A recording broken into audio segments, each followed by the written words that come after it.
मित्रांनो, तुमचं पुन्हा एकदा सुमिरित मराठी ह्या यूट्यूब चॅनेलवर स्वागत आहे. आजची कथा सुरू करण्यापूर्वी जर कोणी ह्या चॅनेलवर पहिल्यांदाच आले असाल आणि अजूनही सबस्क्राईब केले नसेल तर नक्की सबस्क्राईब करा. धन्यवाद. मंजुळा पवार पोलीस खात्यात महिला हवालदार म्हणून योगायोगाने नोकरीला लागली. मंजुळाचे वडील हैबती पोलीस खात्यात हवालदार होते. हैबती पवार निर्व्यसनी होते, कमालीचे प्रेमळ आणि वर सचोटीचे होते. हे तीनही गुण पोलीस खात्यातील एकाच व्यक्तीत वस्तीला असणं हे मात्र दुर्मिळच. यासाठी हैबती पवारचं साऱ्यांना कौतुक होतं. साऱ्यांना म्हणजे साहेबांना, सहकाऱ्यांना आणि गुन्हेगारांनाही. होय, गुन्हेगारांनाही. गुन्हेगार त्यांना हैबती मामा म्हणायचे. गजाआडचे गुन्हेगार विश्वासाने सांगायचे, हैबती मामा, गावाकडे पत्र लिहून खुशाली कळवा, कार्डाचे पैसे माझ्याकडे नाहीत. हैबती पवार अशा कामासाठी 4 कार्ड जवळ ठेवायचेच. गुन्हेगारांकरिता असे मवाळ होणारे हैबती पवार सहकाऱ्यांकरिता मदाळ होत असत. यात नवलते काय? अडचणीची ड्युटी बदलून मागताना इतर हवालदार साहेबांना विश्वासाने सांगत, माझ्याऐवजी हैबतराव ड्युटी करतील, मी त्यांना सांगतो. या चांगुलपणामुळे काही वेळा एकाच दिवशी लागोपाठ 2 पाया हैबती पवारांच्यावरती पडायच्या. पण हैबती मामा कधीही तक्रार तर करायचे नाहीतच, उलट आपल्यामुळे दोघांची सोय झाली याचा आनंदच मानायचे. हैबतरावांची मुलगी मंजुळा तक्रार करायची, बाबा, तुम्हालाच कशी सारखी सारखी ड्युटी येते व तुमची सुट्टी कशी नाहीशी होते हो. मंजुळे इतरांचा प्रपंच मोठा असतो, त्यांना अडीअडचणी खूप असतात. माझा संसार म्हणजे मी व तू. तुझी आई तुला जन्म देऊन देवाघरी गेली आणि तिने संसाराचा व्यापच कमी करून टाकला. तुझी आत्या तुला तिच्याकडेच घेऊन गेली. माझा एकट्याचा कसला संसार आणि कसल्या अडचणी. तू मोठी झालीस आणि माझ्याकडे परत आलीस. आल्या आल्या घराकडे पाहायला लागलीस, माझं करायला लागलीस. मला काय काम आहे? एकतर ड्युटी, नाहीतर घरी येऊन विश्रांती. आणि चौकीवरची ड्युटी म्हणजे सारखी पळापळ थोडीच असते. चौकीवरती काही काम नसतं असं म्हणता, मग जेवणासाठीही तुम्ही घरी का येत नाही? मला चौकीवरती येऊन डबा द्यावा लागतो. चौकी कशी ग सोडता येईल? चौकीवरती कुणीतरी एकाने थांबायला नको का? चौकीला कुलूप लावता येत नाही, मग मीच थांबतो आणि मग मला डबा आणून पोचवावा लागतो. मंजुळा फणफणायची. मंजुळे साहेब लोक तुझं किती ग कौतुक करतात. मला म्हणतात, हैबती, तुझी पोरगी प्रकृतीने तुझ्यासारखीच दणदणीत आहे. मंजुळा मुलगी नसते आणि मुलगा असती तर तिला खात्यात घेतली असती व हवालदाराची वर्दी तिच्या अंगावरती चढवली असती. सखाराम तर माझा हेवा करतो, म्हणतो की मला मुलगी नाही, तुझी मुलगी. मंजू मला माझी मुलगीच वाटते. साहेब म्हणतात, आबा, मला साहेबांनी केलेलं माझं कौतुक ऐकायचं नाहीये. मी मुलगा असते तर कधीच पोलिसात नोकरी केली नसती. दिवसभर घराबाहेर राहायची कसलीही नोकरी. आणि आबा, एक सांगून ठेवते तुम्हाला, मला नवरा बघाल तर वर्दीतला नको. मंजुळे, हे बरं सांगितलंस, नाही तर मी पोलीस खात्यातलाच कुणीतरी पाहणार होतो. अशाच एका रात्री हैबती पवार ड्युटीवरती असताना चौकीतच वारले. त्या रात्री त्यांची ड्युटी नव्हती. ड्युटी होती सखाराम कोलते या त्यांच्या मित्राची. पण सखारामची बायको आजारी होती, म्हणून सखारामची ड्युटी हैबतीने घेतली होती. हैबतीने ड्युटीवरती असताना निधन पावावं, घरी नाही अशी परमेश्वराचीच इच्छा होती. म्हणून तर हैबतीला सखारामने, आज माझी ड्युटी करशील का, असं विचारलं असणार. हैबती पवार असे अचानक गेले आणि पोलीस उपायुक्त पारखे साहेबांपासून सहकारी हवालदारापासून ते गुन्हेगारापर्यंत सर्व हळहळले. गुन्हेगारही हळहळले हे पाहून पारखे साहेब आश्चर्यचकित झाले. त्यांनी सहानुभूतीने विचारलं, हैबती पवारांच्या घरी कोण कोण आहे हो? हवालदार सखाराम कोलतेने व्याकुळ स्वरात सांगितलं, हैबतीचं कुणीच नाही. त्याची पत्नी 18 वर्षांपूर्वी वारली. त्याला एक मुलगी आहे, तिचं नाव मंजुळा. स्वभावाने हैबती सारखीच प्रेमळ आहे. तिचं आता कसं होणार हे तो देवच जाणे. हवालदाराची नोकरी असूनही हैबतीने पैसा वगैरे काही केला नाही. हैबती देव माणूस होता. सखाराम कोलते हैबतीचा जिवलग मित्र होता. त्यामुळे सखाराम हैबतीला अनुकूल असलेलं सत्य बोलून गेला. पण आपण काय बोलून गेलो हे समजल्यावरती सखारामने जीभ चावली. पारखे साहेबांनी एरवी सखारामला फैलावर घेतलं असतं, पण वेळ पाहून त्यांच्या कानांनी सखारामच्या बोलण्याकडे कानाडोळा केला. पारखे साहेब म्हणाले, हैबती पवारांची मुलगी हवालदार म्हणून भरती व्हायला तयार आहे का ते पहा. तिची उंची, वय, वजन हे सारं जमलं तर तिला नेमून घ्या. मुख्य म्हणजे उगाच नियमांचा कीस काढू नका. तिची नेमणूक नियमात बसवा. हैबती गेल्या गेल्या मंजुळाची अंबू आत्या दाखल झाली. अंबू आत्या ही मंजुळाची आत्या तर होतीच, पण त्याही पलीकडे ती मंजुळाची आई होती. मंजुळा जन्माला आली आणि तिची आई गेली. आपला भाऊ हैबती हा देवमाणूस आहे. देव जगाचं पालन पोषण करतो, पण देव माणूस स्वतःचा संसार सांभाळू शकत नाही हे अंबू आत्यांना माहीत होतं. अंबू आत्या मंजुळाला घेऊन गेली होती. तिची आई झाली होती. अंबू आत्याचा मुलगा, सून, नातवंड असा पूर्ण संसार होता. त्या संसारात अंबू आत्या आनंदात होती. 18 वर्षांच्या मंजुळाला हैबतीच्या स्वाधीन करून तिने हैबतीच्या बहिणीची जबाबदारी पूर्ण केली होती. पण हैबती गेला आणि अंबू आत्या पुन्हा संसारात अडकल्या. पोलीस आयुक्त पारखे साहेबांचा निरोप घेऊन हवालदार सखाराम काका कोलते आले तेव्हा निरोप ऐकायला अंबू आत्या हजर होत्या. सखाराम काकांनी मंजुळाला व आत्याबाईंना खात्याला हैबतीविषयी किती प्रेम वाटतं हे वर्णन करून सांगितलं. पारखे साहेब केवळ हैबतीच्यासाठीच ही नोकरी देत आहेत हेही त्यांनी स्पष्ट केलं. सखाराम काका म्हणाले, आत्याबाई, नोकरी हवालदाराची आहे. आजकाल पोलीस खात्यात महिला पोलीस असतात. त्यांना सहसा रात्रपाळी देत नाहीत. मंजुळाला काहीही त्रास होणार नाही हो. हैबतीची पुण्याई तिच्या पाठीशी आहे. माझं तुम्ही ऐका, ही नोकरी घ्या. आत्या म्हणाल्या, 4 दिवस जाऊ द्यात, मी मंजुळाशी बोलते. 100 हिश्श्यांनी मी मंजुळाला राजी करते. साहेबांना नोकरी हवी म्हणून सांगा. मंजुळा आत्याला बिलगून सारं ऐकत होती. हवालदार कोलते गेल्यावर मंजुळा म्हणाली, आत्या, मी नाही नोकरी करणार. मला तुझ्याबरोबर घेऊन चल. आबांच्या मागे हिथं माझं मन लागत नाही. आत्या म्हणाली, ठीक आहे, 4 दिवस जाऊ देत, विचार करू. विचार करू याचा अर्थ अंबू आत्या विचार करणार होती.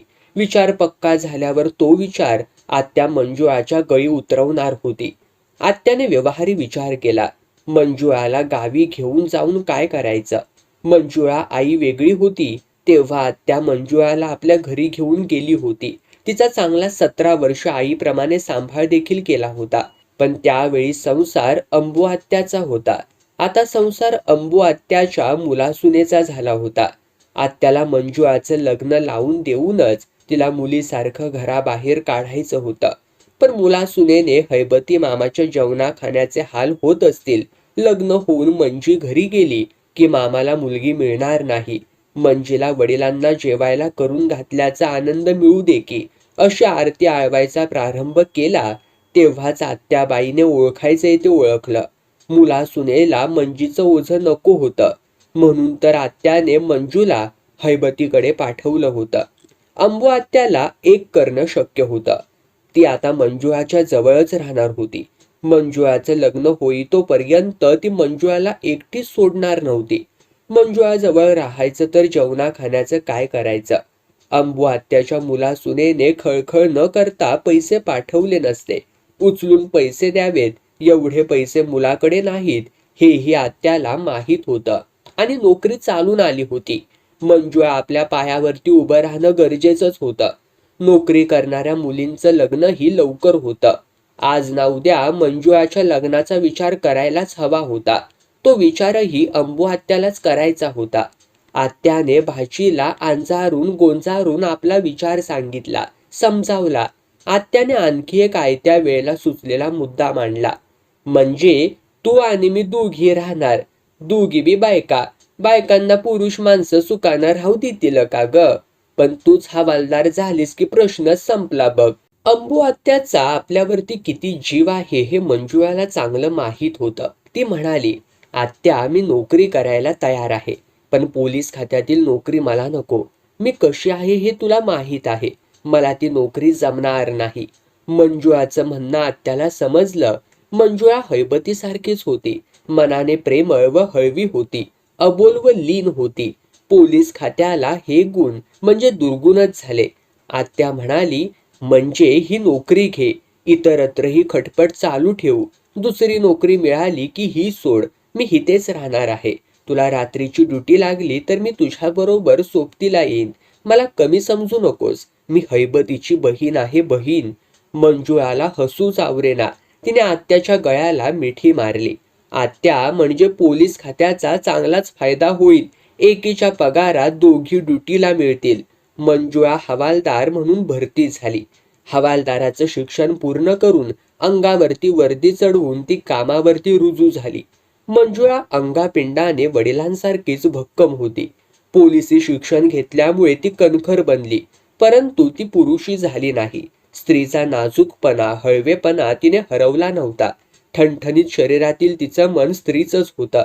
पोलीस ठाण्यावर तिला गुन्हेगारांवरती ओरडावं लागे. त्यांना 2 रट्टे द्यावे लागत. पण नोकरीचा तो भाग ती मनाविरुद्ध करायची. सखाराम काकाला मंजुळाचं मन समजलं होतं. ते म्हणायचे, मंजुळा, अंगावरती वर्दी चढवली की आपण कुणाचे नाही. मग आपण फक्त हवालदार. वर्दीची म्हणून एक प्रतिष्ठा आहे, ती आपण जपायची, राखायची. वर्दीचा दरारा म्हणजे खात्याचा दरारा. सखाराम काकांनी असं सांगितलं आणि 2च दिवसांनी दामू शितोळे या शिडशिडीत नवे किडकिडीत हवालदाराने वर्दीचं विश्वरूप ठाण्यामध्ये प्रगट केलं. ते मंजुळाला पाहायला मिळालं. पुरन पंजाबी व अमानुल्ला शेख हे 2 गुंड रोजची हजेरी लावण्याकरिता पोलीस ठाण्यावरती आले होते. कोर्टाचा तसा हुकूमच होता. पंजाबी व शेख हे 2 गुंड निरीक्षक अंबादास पाटलांच्या समोरच्या खुर्चीत पाय लांब करून बसले होते. हे दोन्ही गुंड राजकीय पक्षांचे सक्रिय कार्यकर्ते होते हे पाटलांना माहीत होतं. राजकीय पोच असलेले गुंड म्हणजे नसती बिलामतच असते. पोलीस निरीक्षक अंबादास पाटलांना चंद्रपूरच्या नक्षलवादी भागात बदली नको होती. बदली टाळण्यासाठी लागणारे पैसे मोजण्यासाठी लागणारा पैसा व निर्लज्जपणा अद्याप त्यांनी गाठी बांधला नव्हता. पुरन पंजाबी तोंडाने पान चगळत ठाण्यावरती आला होता. त्याने पानाची पिंक बसल्या खुर्चीवरून त्याच्यावरच्या संस्कारानुसार खोलीच्या कोपऱ्यात फेकली. पाटील साहेब मवाळपणे म्हणाले, पंजाबी शेठ, बाहेर वॉश बेसिन आहे, तिथे थुंकायचं. आता ही साफसफाई कोण हो करणार?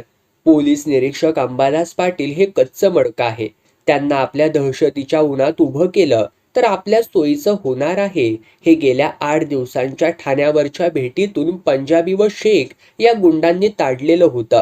काहीही करून या पाटलांना जरबेत ठेवायचं असं ठरवूनच दोघं आले होते. अमानुल्ला शेख म्हणाला, पाटील साहेब, तुमच्या तोंडावरती तर थुंकलो नाही ना हो. उगाच आरडाओरडा करू नका. हे 1000 रुपये ठेवा. संध्याकाळी तुम्हीच कोपरा साफ करा. पाटील साहेब संतापले व ओरडले, उठा इथून, बाहेर जाऊन बाकड्यावरती बसा. आणि नाही उठलो तर? पंजाबी म्हणाला, बस.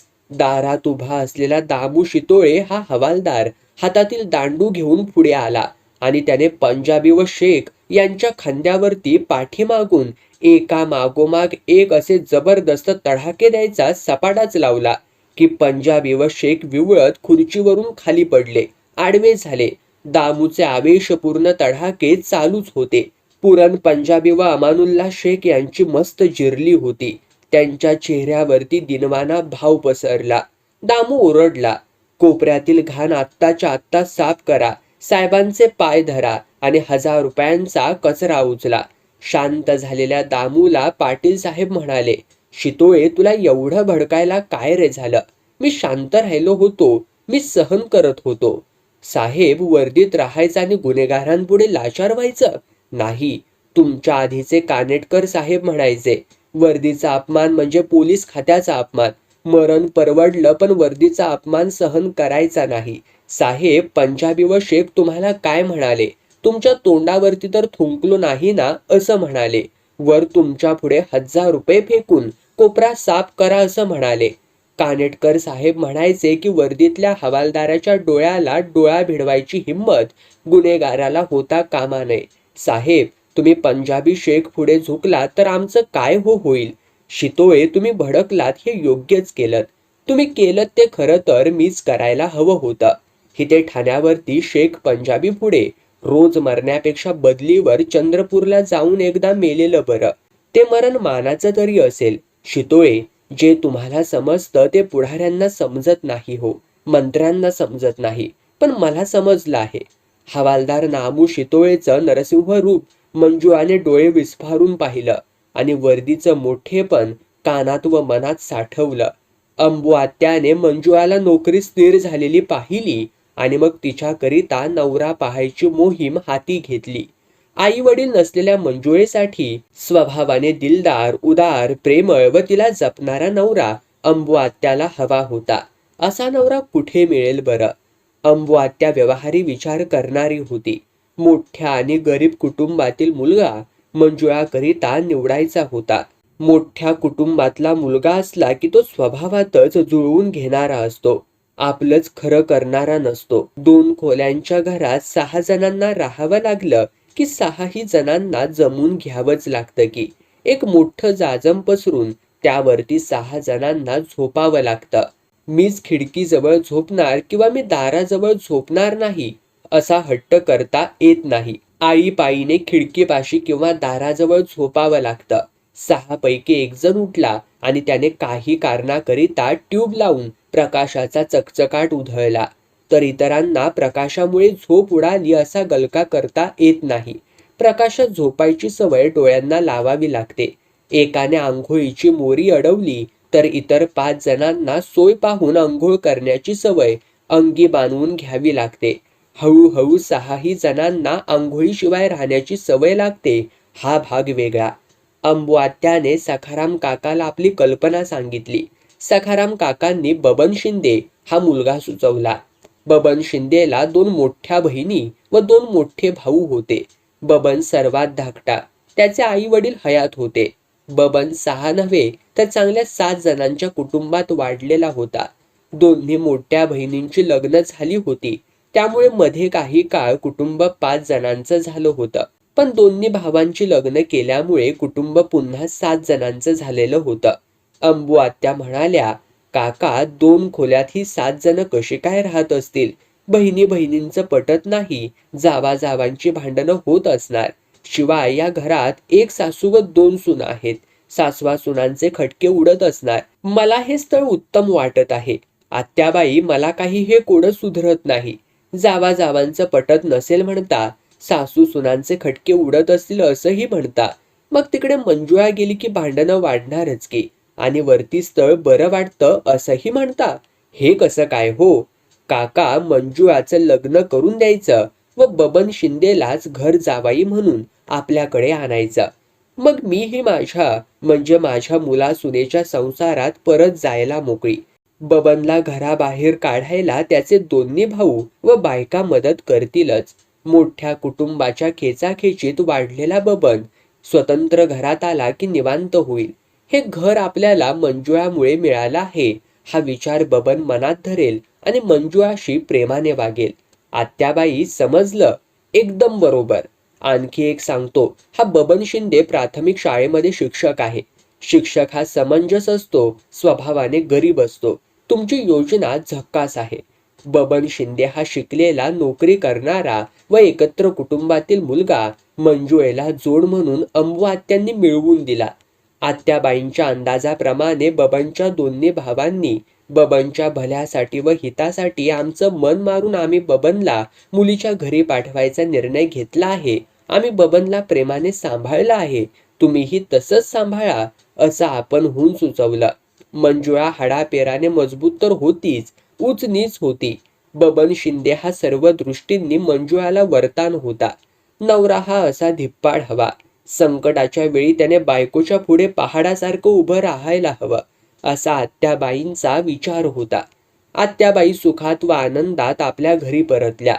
पत्र लिहून वेळच्या वेळी खुशाली कळव, अडचण आलीच तर मला बोलव असं अंबू आत्याने मंजुळाला चार चारदा बजावून सांगितलं. आत्याबाई म्हणाल्या, म्हणजे तुझ्या आई माघारी मी तुझी आई झाले. तुझ्या बापाच्या माघारी मला तुझ्या बापाचंही कर्तव्य करावं लागलं ग. एक चांगलं आहे, तू तुझ्याच घरात आहेस. मी मुद्दामच तुला दुसऱ्याच्या घरात धाडलं नाही. तुला कसं वागवतील, तुला खायला प्यायला नीट देतील की नाही याची चिंता माझ्या मनाला नको, म्हणून मी तुझा नवराच तुझ्या घरी आणून उभा केला आहे. पोरी, नवरा हा शेवटी नवरा असतो. त्याचं ऐकून राहा, त्याची मर्जी राख. नवरा म्हटलं की तो भांडणार, चढ्या आवाजात ओरडणार. आपण त्याच्या पुढे पड घ्यायची. तो सांगेल त्याला होय म्हणायचं. शेवटी आपण कुंकू लावतो ते त्याच्याच नावाचं. अंबू आत्या गेली, मंजुळाचं सुखही गेलं. बबन शिंदे हा नवरा नीटच वागेना. अंबू आत्याचा आढाका विचित्र प्रकारे चुकला होता.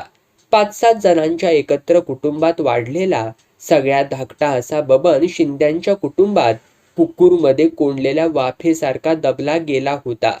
तो मंजुळाच्या घरी नवरा म्हणून आला आणि कुकरच्या शिट्टीतून उसळणाऱ्या वाफेसारखा उधळला हो. घरात दोघच दोघं. मंजुळासारखी गरीब हळवी, वरती मिळवती बायको. बबन शिंदे नवऱ्याचा अधिकार गाजवायला लागला. बबन शिंदे माहेरी म्हणजे आई वडिलांच्या घरी होता तेव्हा त्याची आई 1 तारखेला त्याचा पगार काढून घ्यायची व चहा पाण्याकरिता महिन्यासाठी मोजून 100 रुपये द्यायची. सासरी म्हणजे मंजुळाच्या घरी आल्यावर बबन शिंदेचा पगार बबनकडेच राहू लागला. मंजुळा या सरळ, कोमल व मवाळ असलेल्या पत्नीला नवऱ्याकडून पैसे मागणं जमत नव्हतं. आपल्या पगारावरती नवरा ऐद्याप्रमाणे जगतो आहे हे मंजुळाला आवडत नव्हतं. पण बबन तिला जुमानत नव्हता. मंजुळेला काय करावं हेच समजत नव्हतं. आपण महिला हवालदाराचे पती आहोत म्हणजे विशेष कुणी आहोत हे बबनच्या ध्यानी यायला महिन्याहून अधिक जास्त काळ लागला नाही. पान सिगरेटच्या ठेल्यावरचा कमलनाथ तिवारी, आपसे पैसा, तोबा तोबा, मी आपल्याकडून पैसा घेणार नाही, असं म्हणून बबनला भारी पान सिगरेट मोफत व बोलावून प्रेमाने देऊ लागला. नाक्यावरचा राम भरोसे हॉटेलातून इडली उपमा चहा घेऊन बाहेर पडणाऱ्या बबनला एक इसम 20 रुपये असं ऐकायला मिळण्याऐवजी, बबन शेठ, अधूनमधून आमच्या देखील हॉटेलला भेट द्या. हॉटेल तुमचंच आहे. पैशाचं नाव काढून आमचा अपमान करू नका हो, असे हॉटेल मालक जगदाळे यांचे नम्र बोल ऐकू येऊ लागले. एकदा पानवाल्या कमलनाथ तिवारीने बबन शेठला अर्जी केली. बबन शेठ माझ्या लहान भावाला चौकीवर बोलावून उगाच त्रास देतात. तुमच्या बायकोला सांगून माझ्या भावाला मदत करा हो. मेरा भाई बहुत अच्छा लड़का है. बाजूवाले त्याला खाली पिली सतावतात. हॉटेल मालक जगदाळे या गरीब माणसाला पालिकेची माणसं सतावत होती. बबनच्या बायकोने सॅनिटरी इन्स्पेक्टरला दम दिला तर जगदाळ्यांचं काम मार्गी लागणार होतं. बबनने मंजुळाला आपल्या तिवारी व जगदाळे या नव्या मित्रांच्या तक्रारी सांगितल्या. मंजुळेने ठाण्यावर सखाराम काका कोलतेंना आपल्या नवऱ्याचं म्हणणं सांगितलं. कोलते काका मंजुळाला म्हणाले, मंजुळा, तिवारी व जगदाळे यांच्या तक्रारी खोट्या आहेत. ही दोघं लबाड माणसं आहेत. तुझा नवरा म्हणतो आहे म्हणून मी ही कामं करतो, पण ही कामं सरळ नाहीत. ही माणसंही सरळ नाहीत. तू बबनला या लबाडांची संगत सोडायला सांग. तिवारी व जगदाळे सुखी झाले. त्यांच्या मागचा त्रासच संपला. मात्र मंजुळाने बबनला सावध केलं. बबन, तिवारी व जगदाळे यांचं रेकॉर्ड चांगलं नाही. तू त्यांची संगत सोड. अशी मदत मी नेहमी तुला करू शकणार नाही. गप, नास्ता शहाणपणा शिकवू नगास. तुझ्या अक्कल चुलीपाशी व चौकीवरती वापर. मला शिकवल्याला आवडत नाही. या शब्दात बबनने मंजुळाला ठणकावलं. बबन कोलते काका म्हणाले की तिवारी व जगदाळे हे तुला गोत्यात आणतील. मंजुळा, तुझ्या नवऱ्याकरिता मी एकदा काम करतो. बबन, सखाराम काका मला वडिलांच्या ठिकाणी आहेत, त्यांचं ऐक तू. बबनने खांदे उडवल्याने मंजुळाच्या खांद्यावर जोराची मूठ लगावली. अण्णाशेठच्या दारूच्या दुकानाला एक इमारत सोडून पलीकडे असलेल्या सरस्वती प्राथमिक शाळेचे जमनीस मास्तर वरपर्यंत पत्र लिहून त्रास देत होते. शाळेपासून 300 का 500 मीटर पर्यंतच्या अंतरामध्ये दारूचं दुकान उघडायचं नाही हा नियम अण्णाशेठला माहीत होता. पण हा नियम सरकारी परवाना घेऊन उघडलेल्या दुकानाला लागू होता. अण्णाशेठचं दुकानच बेकायदेशीर होतं. त्याला हा नियम कसा हो लागणार? पण अण्णाशेठचा तर्क जमनीस मास्तरांना पटत नव्हता. त्यांचं म्हणणं वेगळंच होतं. बेकायदा दुकानच मुळीच चालणार नाही.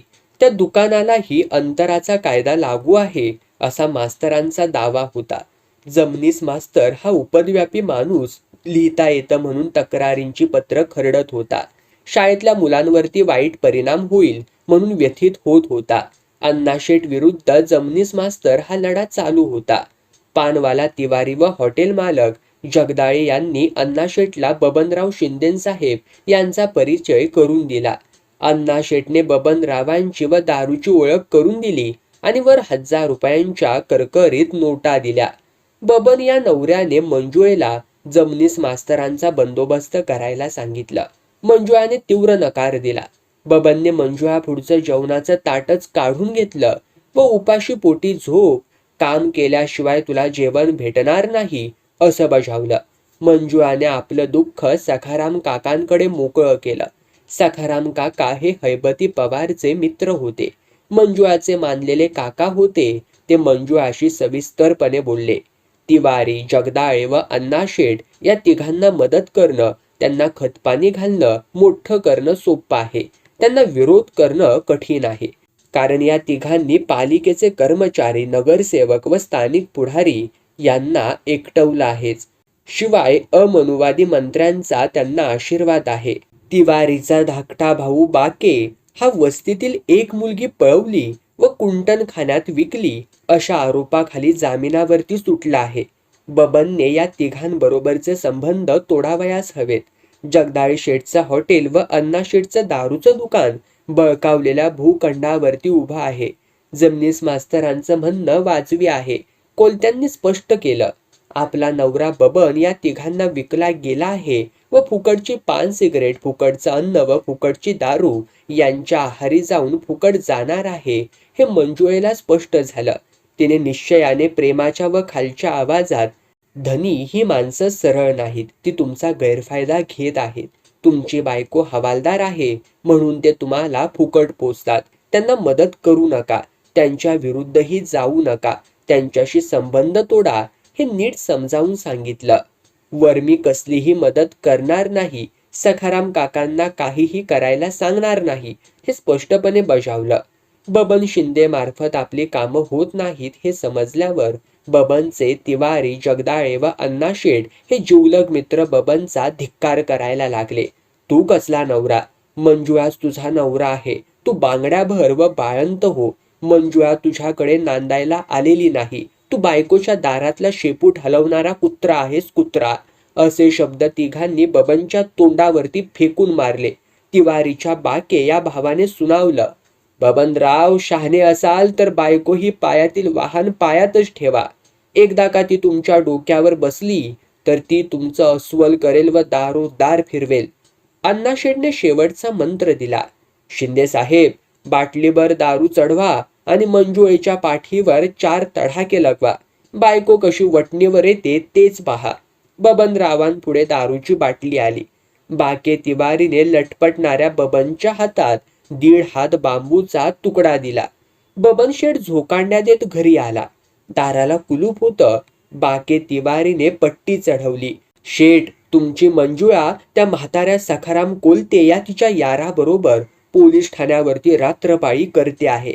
तुमच्यासारखा भोळा नवरा मिळाल्यावरती मी म्हणतो तिने गैरफायदा का घेऊ नये. बबन शिंदे पोलीस ठाण्याकडे निघाला. त्याला आधार द्यायला व मंजुळेला बबन कसा बुकलतोय हे पाहायला बाके तिवारी ठाण्यापर्यंत गेला. बबन ठाण्यात शिरला. बाके तिवारी गुन्हेगाराच्या जन्मजात शहाणपणामुळे बाहेरच थांबला. बबनने टेबलाड बसलेल्या मंजुळेला ललकारलं, म्हणजे माझी बायको आहेस, पण तू माझं ऐकत नाहीस, माझ्या मित्रांची कामं करत नाहीस आणि सखाराम या याराबरोबर मज्जा करतेस. तरुण नवरा नगा आणि म्हातारा यार हवाय. मी आता तुला ठारच मारतो बघ. बबनने हातातील बांबू मंजुळेच्या दिशेने उगारला. दामू शितोळे हा हवालदार रात्रपाळीला होता. तो पुढे सरसावला. वर्दीतल्या मंजुळाने इशारा करून दामूला रोखलं. वर्दीतल्या मंजुळाला बबनने प्रथम पाहिलं होतं. वर्दीचा अपमान मंजुळा सहनच करणार नव्हती. तिने हातामध्ये दंडा घेतला आणि ती बबनला मारतच सुटली. बबनच्या तोंडातून प्रथम मेलो वाचवा हा आरडाओरडा व नंतर रक्त सांडत होतं. हवालदार शिला कांबळे व दामू शितोळे यांना मंजुळा आवरत नव्हती. बाके तिवारी धास्तावून चौकीपासून दूर दूर पळत होता. नशा उतरलेला बबन हा नवरा, मी चुकलो, मी तुझं ऐकून राहीन असा ठाण्यावरती तोंडी कबुलीचा बाब लिहून देत होता.